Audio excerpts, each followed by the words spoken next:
Fun dudes நேயர்களுக்கு வணக்கம்.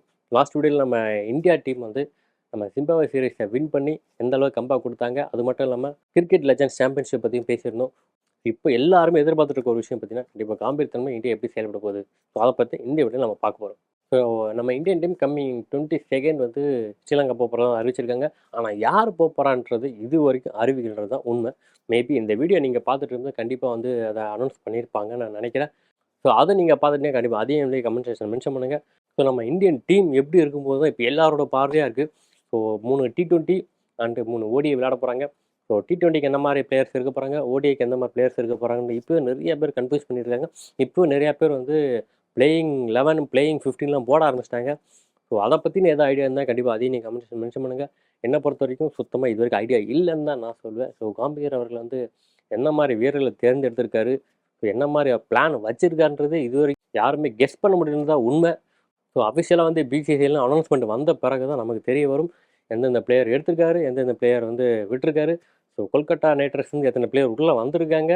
So அவர் பிடிக்காத பிளேயர்ஸ் யாரை வெளியே போயிருக்கான்ற எல்லா டீட்டெயிலுமே நம்ம பிளேயிங் 15 வந்த பிறகு தான் எல்லாருமே தெரிய வரும். ஸோ இதெல்லாம் தாண்டி நடந்து முடிஞ்ச சீரியஸ்லேருந்து நம்ம காம்பீர் அவர்கள் என்ன சொல்லியிருக்காருன்னு பார்த்தீங்கன்னா, இனிமேட்டு எல்லா பிளேயர்ஸுமே கண்டிப்பாக எல்லா ஃபார்மேட்டுமே விளையாட கற்றுக்கணும். ஸோ ஒரு சில பிளேயர் வந்து நான் வந்து டெஸ்ட் மட்டும் தான் விளையாடுவேன். இன்னும் சில பேர் வந்து நான் ஒன் டே அண்ட் 20 மட்டும் தான் விளையாடுன்னு இருப்பாங்க. ஸோ அதை யாரை மென்ஷன் பண்ணியிருக்காருன்னு நமக்கு எல்லாரும் தெரியும் நினைக்கிறேன்.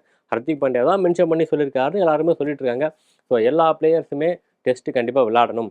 ஸோ வாய்ப்பு கிடைக்கும் பட்சத்தில் விளையாட தான் செய்யணும். நான் விளையாட மாட்டேன், நான் 20 மட்டும் தான் விளையாடேன், நான் ஓடியை மட்டும் தான் விளையாட சொல்லி யாருமே எதுவும் சொல்லக்கூடாதுன்னு சொல்லி தெளிவாக அவர் மென்ஷன் பண்ணியிருக்காரு. ஸோ ஒரு வீரர் 3 ஃபார்மேட் விளையாடும்போது தான் அவர் வந்து எதில் பெஸ்ட்டாக இருக்குன்னு என்னால் தேர்ந்தெடுக்க முடியும். ஸோ அதற்கு அடுத்தபடி தான் நான் செப்பரேட்டாக டீம் வந்து என்னால் செலக்ட் பண்ண முடியும்னு சொல்லி அவர் தெளிவாக மென்ஷன் பண்ணியிருக்காரு. ஸோ இப்போ இருக்கிற சிச்சுவேஷனில் இதுவரை இந்த மாதிரி சொன்னது வந்த உடனே வர்றதுக்கு முன்னாடியே அந்த ஒன்றும் இல்லை, வர்றதுக்கு முன்னாடியே வந்து வேலையை ஆரம்பிச்சிட்டாரியா அப்படின்னு தான் நிறைய பேர் சொல்லிட்டு இருக்காங்க. ஸோ ஹர்திக் பாண்டியா தான் captain.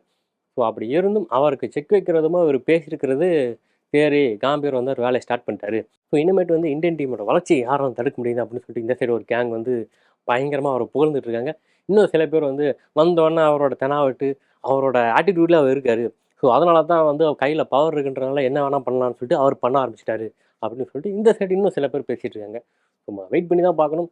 So future Indian team அவர் கையில் தான் இருக்குது. அவர் என்னென்ன பிளான் வந்திருக்காருன்னு தெரில.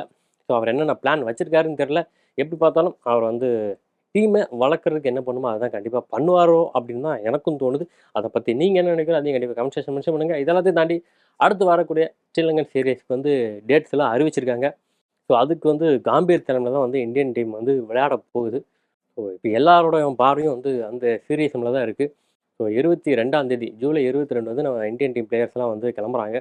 ஸோ அதுக்கு முன்னாடி வந்து பிளேயர்ஸ் வந்து எப்படி செலக்ட் பண்ண போகிறாங்கன்றது இது வரைக்கும் இன்னும் பிளேயர்ஸ் லிஸ்ட்டு வரலன்னு தான் கண்டிப்பாக சொல்லணும். மேபி நான் இந்த வீடியோ பார்த்துட்டு இருக்கும்போது கண்டிப்பாக வந்திருக்கலாம். அப்படி வந்துருந்துச்சுன்னு அதையும் போட்டு செக் பண்ணிக்கோங்க. வேறு ஏதாவது டவுட்ஸ் இருந்தால் அதையும் கண்டிப்பாக கமெண்ட் செக்ஷன் மென்ஷன் பண்ணுங்கள். ஸோ அந்த சீரீஸ் பார்த்தீங்கன்னா ஜூலை 26, 27 அண்ட் 29 வந்து 2020 மேட்ச் நடக்குது. பாலக்காலையில் தான் அது நடக்குது. ஸோ பாலக்காலையில் அப்படின்னு சொன்னால நிறையா கிரிக்கெட் ரசிகர்களுக்கு அந்த கிரவுண்டு தெரிஞ்சிருக்கும். ஸோ ஸ்ரீலங்காவில் முக்கியமான போட்டிகள் எல்லாமே அங்கே தான் நடத்தப்படுது. அதற்கு அடுத்தபடி பார்த்தீங்கன்னா ஆகஸ்ட் 1ஆம் தேதி, 4ஆம் தேதி, 7ஆம் தேதியில் வந்து ஓடிஐ மேட்ச் நடக்க போகுது. ஸோ எல்லாருடைய பார்வையும் நம்ம இந்தியன் டீமில் தான் இருக்குது. ஸோ காம்பீர் தலைமையில் முதல் முறையாக இந்தியா வந்து விளையாட போகுது. ஸோ அவரோட அணுகுமுறைகள்லாம் எப்படி இருக்குது, அவரோட ஸ்டைல் எப்படி இருக்குது, அவர் பேட்டிங் ஆர்டர் மாற்றலாம், ஃபீல்டிங்கு அண்டு பவுலிங் நிறையா இதை கண்டிப்பாக வந்து மாற்றுவார். எனக்கு தெரிஞ்சு இந்த ஸ்ரீலங்கன் சீரீஸை அவர் எந்த அளவுக்கு எக்ஸ்பிளைன் பண்ணுறாருன்னு சொல்லிட்டு இதுலேயே நமக்கு ஒரு ஐடியா கிடச்சிருந்தான் நான் சொல்லுவேன். ஸோ நானும் அதுக்காக தான் வெயிட் பண்ணிகிட்டு இருக்கேன். அவரை பற்றி வேறு ஏதாவது டீட்டெயில் இருந்தாலும் அதையும் கண்டிப்பாக கமெண்ட் செக்ஷன் மென்ஷன் பண்ணுங்கள். ஸோ இதை தவிர்த்து வேறு எது பேசணும்னு நல்லாயிருக்கும் நீங்கள் நினைக்கிறீங்களோ அதையும் கண்டிப்பாக கமெண்ட் செக்ஷன் மென்ஷன் பண்ணுங்கள். ஸோ இது மூலமாக அடுத்த வீடியோ கொடுக்குறது எனக்கு வந்து ஈஸியாக இருக்கும்.